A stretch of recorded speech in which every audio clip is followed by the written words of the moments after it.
CashFlow Diary Podcast, episode 233.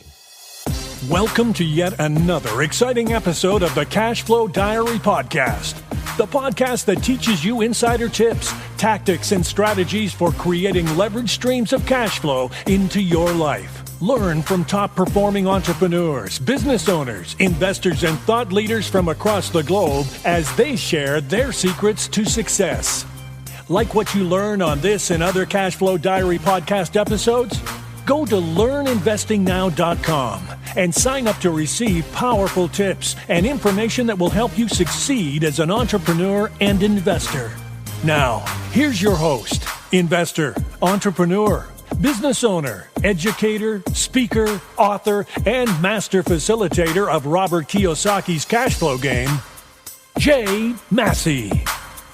Hey guys, gals, people of all ages, and many countries now. So when I look at the reports, I'm seeing where you guys are from, and it's awesome to see how many different countries are represented, how many different people are listening. And I'm guessing it means you like it because you've been listening for a while. A number of you, if you haven't, and this is your first one, I think that's going to be great. But what I'm going to suggest is that you listen to the episode just before this one, because this is kind of a follow-up to the previous one, just to give you some background, so to speak. But more importantly, to think about the fact that I think in the last time we were talking, we were really talking a lot about measuring progress, not completion necessarily as your success metric. And one of the things that I was thinking about was the fact that you may want to very well measure that progress, but you may not know or have the skill set yet, or have ever been told how to measure that progress. What should I be doing? Because sometimes this question comes up. Well, sometimes this question comes up, and the question is simply, Jay, what do I do on a day-to-day basis? You know, and that could be the very thing, is that, Jay, what do I do on a day-to-day basis? I want to hopefully give you some insight into that. I want to give you an insight on what to do on a day-to-day basis. You know, hey, I know what it's like to have been an employee. I know what it's like to do whatever it is, what I do now. I know what that's like. Someone told me, here's what you do. You do these things, you get paid, blah, blah, blah. It was very clear, very easy to understand. But that may not be so the case today. Maybe now you're building your business, pursuing cash flow in various different forms, and you don't really know what is the next thing. You don't know, hey, you woke up. Now what do I do? How do I get money to come in? What do I do about it? You know? And I don't know if that's something that I don't think any of us are necessarily born with it all the time, or if maybe you get it instinctively. And if it's not you, then that's okay too. This episode is going to help you with that. So one of the, I guess the thing that I would say in the last episode, we simply talked about measuring that, like I said, the process. And I tend to look at the categories of activity because it's really what it comes down to. One of the dangerous things that happens as you begin to evolve and become an entrepreneur is we never want to confuse activity with accomplishment. Those are two completely different things. Activity versus accomplishment. There are some things that are required. They can look very, very similar, but I promise you that they're really not similar at all. And that's the challenge. One is just busy work, and the other is actually moving you towards the direction of your goals. And what I want to do is I want you to think about this definition. I call it pay time. That's what it was taught to me as is pay time, because it's one thing to think about as you cross this line or as you continue to build is how much pay time are you getting on a daily, weekly, monthly basis, right? So, and I'll use the example of being an employee because many can relate to that, or it makes sense. Or if you've been self-employed, hours and whatnot. If you have billable hours or something of that nature. The question is very simple. If you had one billable hour, or you worked 1 hour per week, what would that paycheck look like? Well, it would be very small. And here's the other thing.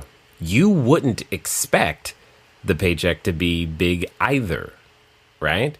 So you may have invested a lot of time doing many things, but in the back of your head, hey, I only had 1 hour of work this week, or I only had one billable hour.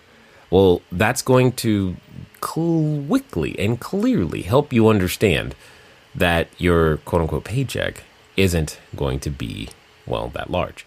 So here's a different way of looking at it, because now that you're, crossing over, so to speak, or now that you're building it bigger and doing these great things, the thing you must understand is that you're no longer paid just for the amount of time that you exist at the workplace, wherever the workplace is for you.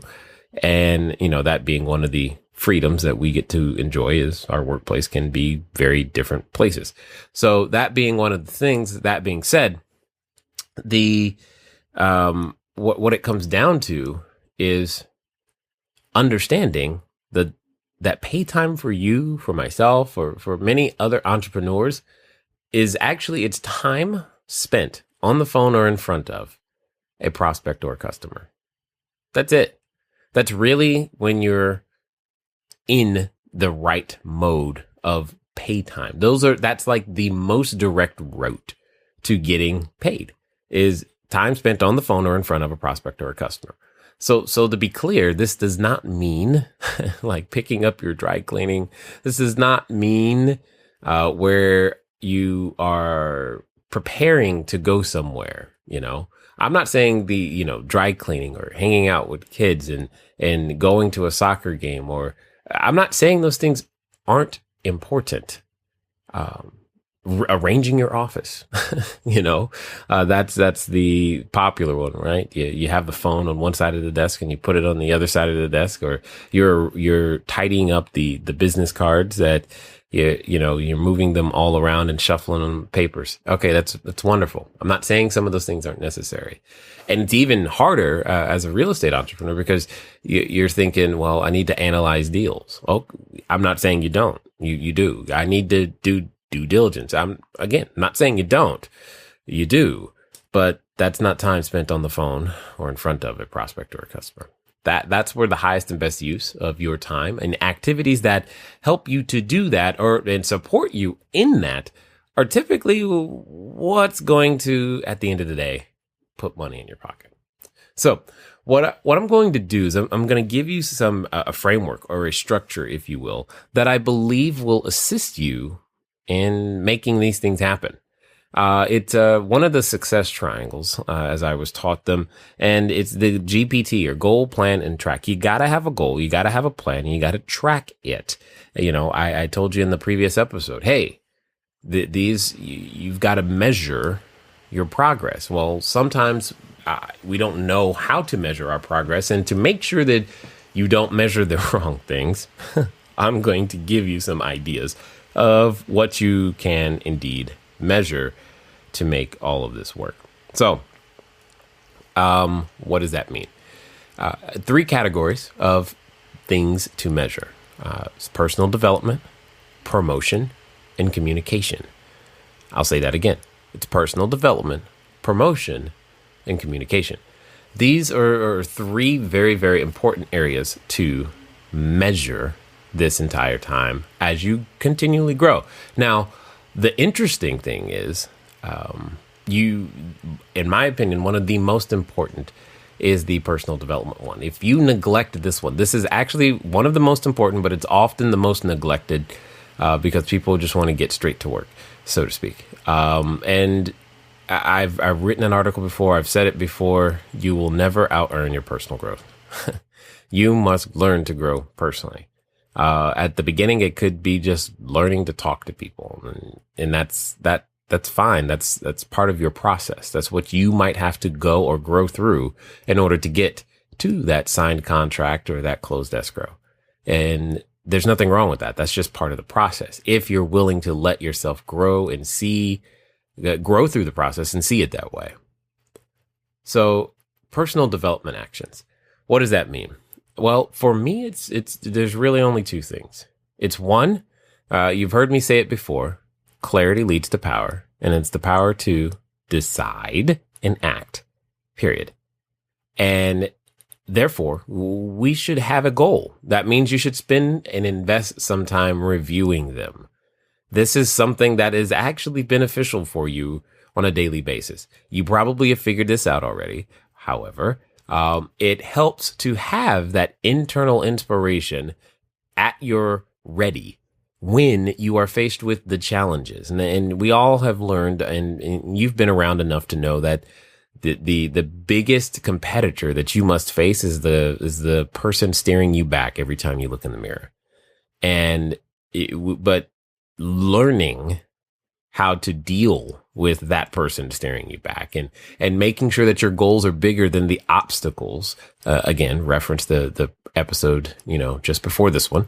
And you'll understand that reminding yourself of why you're doing something is absolutely critical to your completion of it, to your persevering through it, to the tenacity that you will hopefully develop to make it completely happen. Cultivating your goals.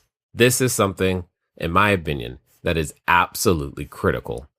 And it's one of those personal development actions that I know is skipped a lot.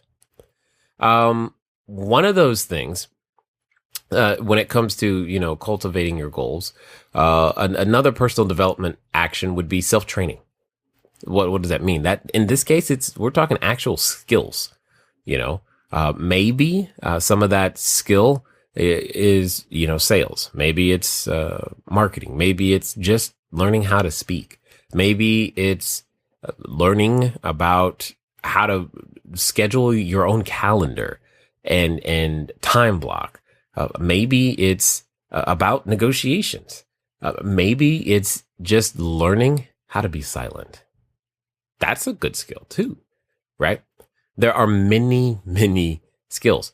Disciplining yourself, your emotions, for sure. Developing emotional intelligence, and even being able to hear when people are talking to you what's not being said as much as what is being said.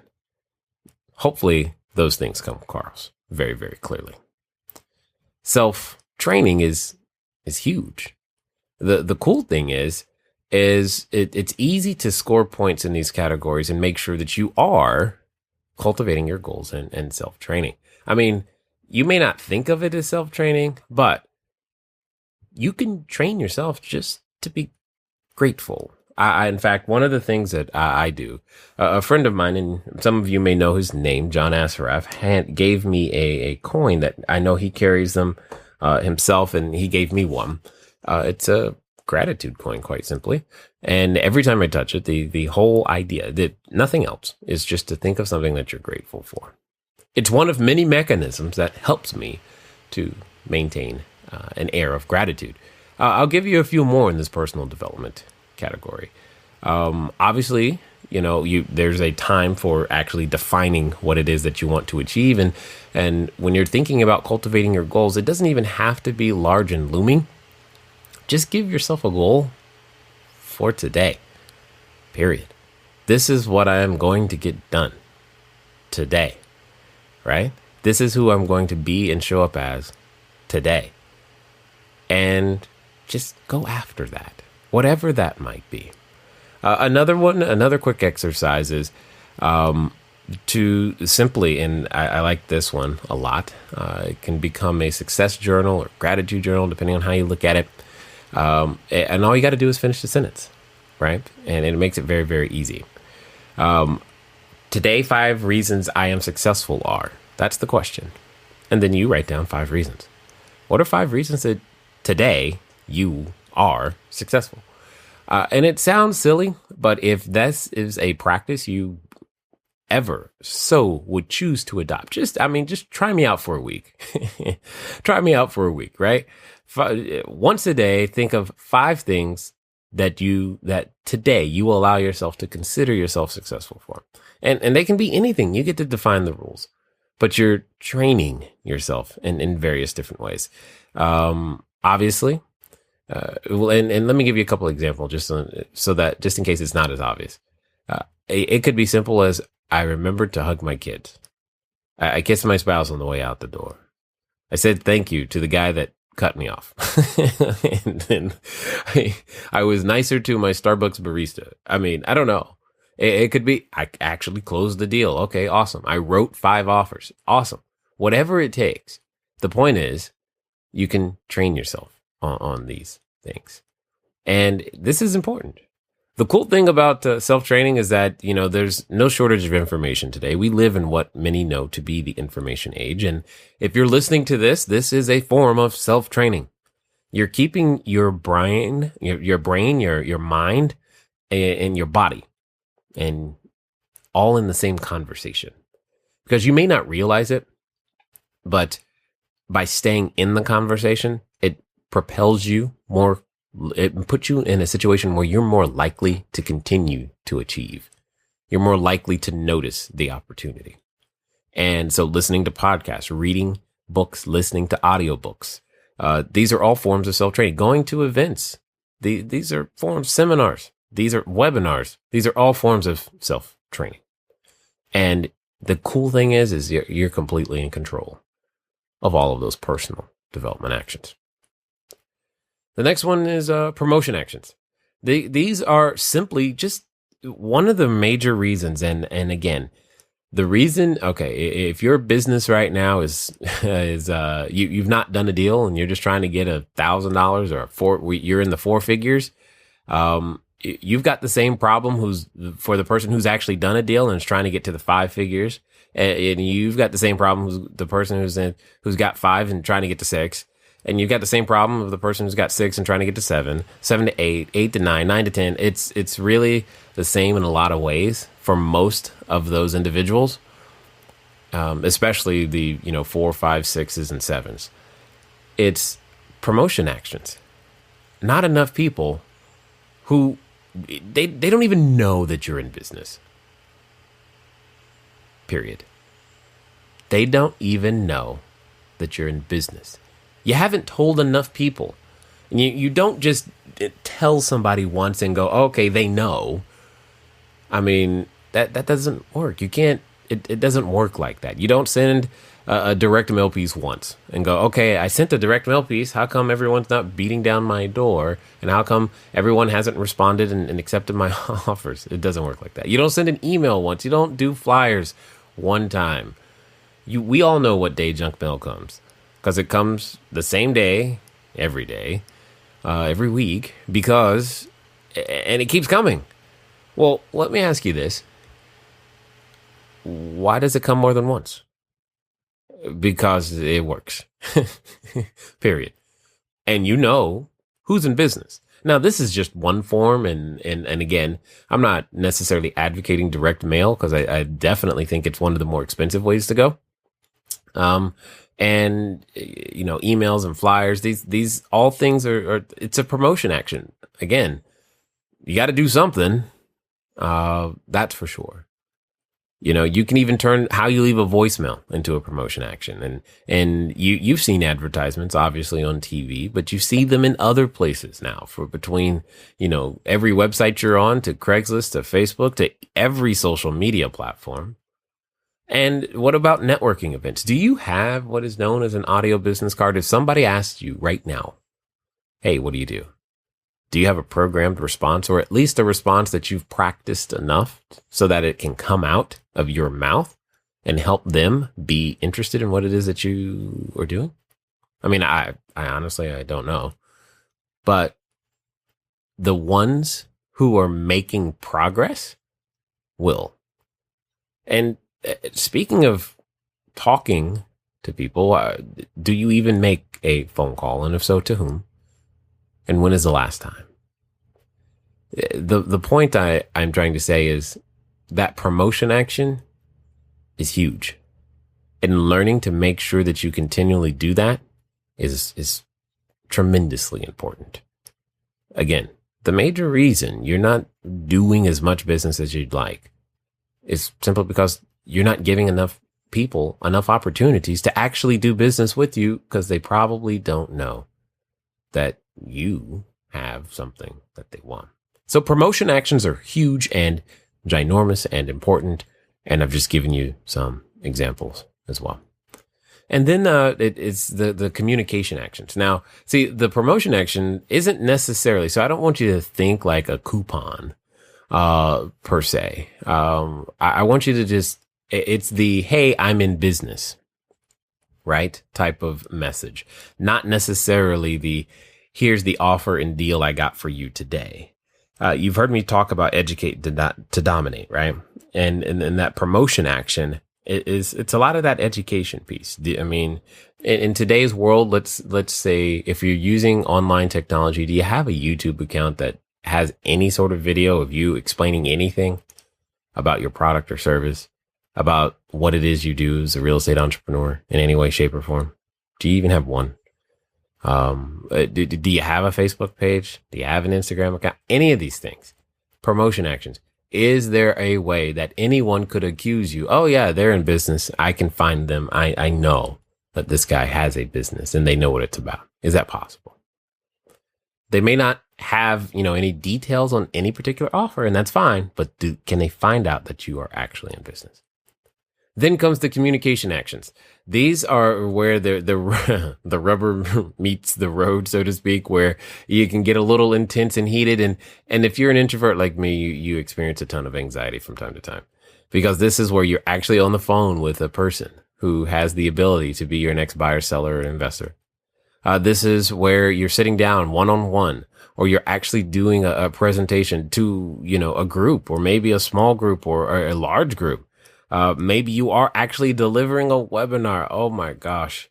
And now you're doing some, or you're following up and they've come to a presentation already, or you're writing that letter of intent and you're going over it with the potential seller and hoping that they say yes at the end of the day, looking for that yes, looking for that agreement.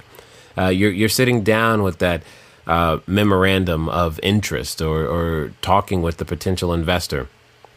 And they are, considering your deal in some way, shape, or form. And that, that 50,000, 100,000, $250,000, whatever the dollar amount is, $1 million. It doesn't really matter. The point is you're communicating and you're talking to an individual, and that transfer of energy and information is actually happening. Or maybe they said yes, and now you're just going through the paperwork. You're trying to get the next stage of the escrow process completed, or, maybe you're helping them get started with whatever it is that you do. You're walking them through your process, the enrollment process, if you will, or maybe you're communicating the fact that you have a need. That need is, well, you want more people like them to be referred over to you. Hey, they've got a friend or two or 12 or 1,250, or if you look at Facebook, 5,000, right? They have a friend or few. Maybe they should send some of those individuals over to you as well. Here's my point. Those are all communication actions. And those also they're high value and they should be done. But that's what you should be doing on a day-to-day basis. Some personal development, some promotion, and some communication every day. And it's wash, rinse, and repeat. It's not super sexy like you may have seen on, TV, and it doesn't happen in 30 minutes. But every day there's some personal development, promotion, and communication that's happening. Every day. That's what it must be. You must begin to have some sort of a routine in that sense. And the thing is, and this is where, it can get a little off, is I said the success triangle. You have to have a goal, you have to have a plan, and you have to track it. What does that mean? That means if you're going to have a goal for a personal development action, for example, you should say something like, I'm going to make sure that I listen to or consume a minimum of 2 books a month. Now, I just made up the 2 books a month. Yours could be 10. It could be 2 books a week. It doesn't really matter. The point is you now have a goal in your personal development action category, right? Or, when I get up in the morning before I go to bed, I'm going to write in my success and gratitude journal. Awesome. Great. Or I'm going to declare the number one thing that I must get done today, or in that when I accomplish it, I will allow myself to feel the feelings of success. Perfect. But declare those things. Make them those goals. Promotion action goals would, simply be, I'm going to meet 5 new people today. Name, phone number, email. I will meet 5 new people today. Or I will make sure that my, if you're going to go to the advertising route, I'm going to make sure I get all my ads placed today. Or if you're doing that direct, I'm making sure today 1,000 pieces go out. That's awesome. But that only counts for today. So just keep that in mind. Or I'm going to make those 25 phone calls, 250 phone calls. I don't really care the number. The point is I care that you make a goal. Right? That you make a goal. You should even have some of these goals for the things that you feel like you don't have necessarily control over. For example, I'm going to set 3 new appointments today, 15 new appointments today to meet with buyers, sellers, and potential investors. I'm going to give 15 presentations this week, 200 presentations this week. It doesn't really matter. The point is, have the goal. After that goal has been conceived, in order to achieve it, you should have some semblance of a plan. This is probably going to begin to involve your calendar. So I like to go what by when. What am I going to do by when, right? If I'm going to, for example, there was a time when I spent a whole lot more time in my car than I do today. I rarely spend time in the car, and that was also the time that I dedicated towards listening to audiobooks. And it made it really, really easy. It's like, cool. So yeah, I'm going to get through my books really fast because I'm driving and, I'm listening to the books. And if you are any way familiar with Southern California traffic, like nobody's business that, traffic gives you time to get through more than one audiobook, or in this case, podcast. And that's important. But I had a plan. I didn't create a goal and just go, okay, this is what I would like to have happen. No, here's what by when. What am I going to do? That's the goal. By when? Put it in the calendar. Okay? Because that'll help you get it done. When are you going to actually make those phone calls? From what time to what time? 2 to 3, 1 to 4. And don't get hung up on, what's the perfect time to make a call? Everything works, nothing doesn't. I'll say it again. Everything works, nothing doesn't. It doesn't really matter when you make the call. Make the call.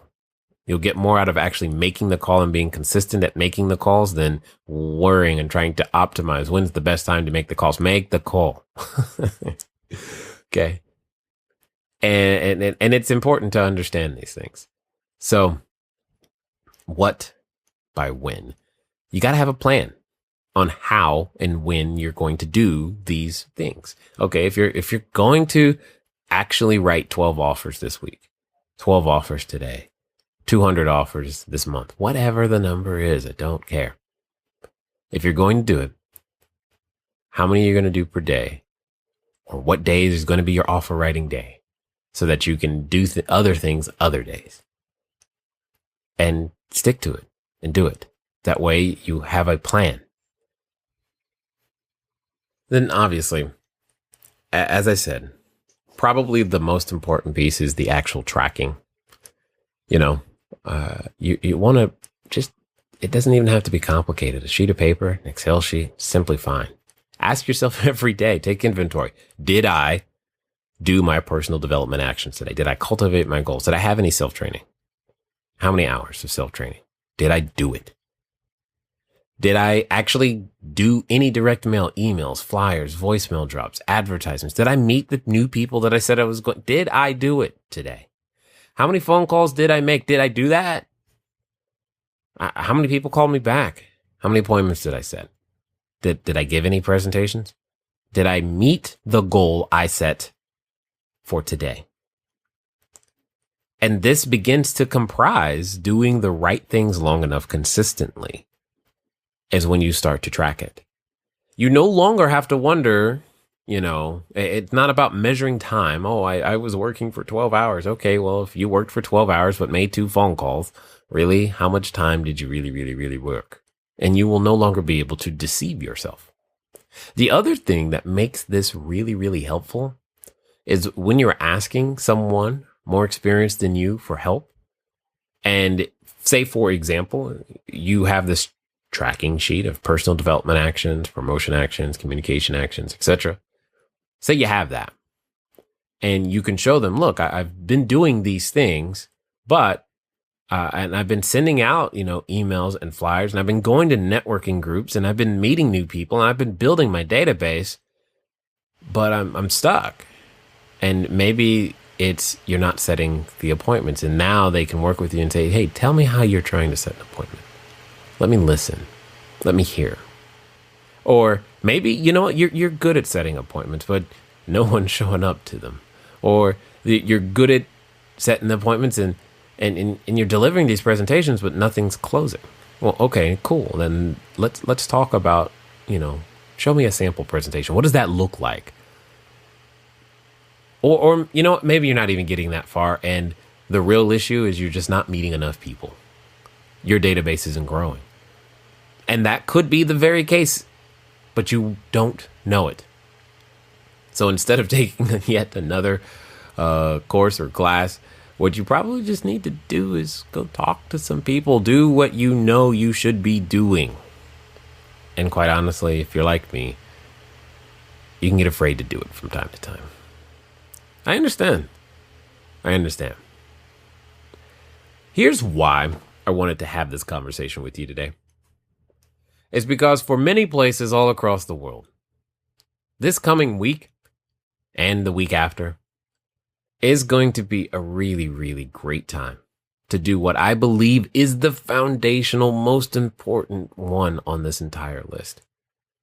See, when I'm working with a new client or a group coaching or whatever, I will often bet, like if I was actually like taking bets on who's going to make it and who's not, I often would bet on the person who's committed to their personal development, to the person who's always asking me, Jay, what's the next book I should read? To the person who's actually reading those books and growing and changing and still going to that next seminar, still investing in themselves and growing and changing. Because that's really where you're going to get the best and highest return. And I'm hoping that if you've made it this far, you're one of those people. And I wanted to make sure that you heard that this is the time. It's your time. And to make it your time, go sharpen that axe. Sharpen the saw before you start trying to use the tool. And you are that tool. And now's a great time because, well, let's face it, you're already thinking about the next year anyway. And might as well do something to give yourself a shot at making the next year different than this last one. It's been fun talking to you today. I look forward to talking to you soon. Until next time.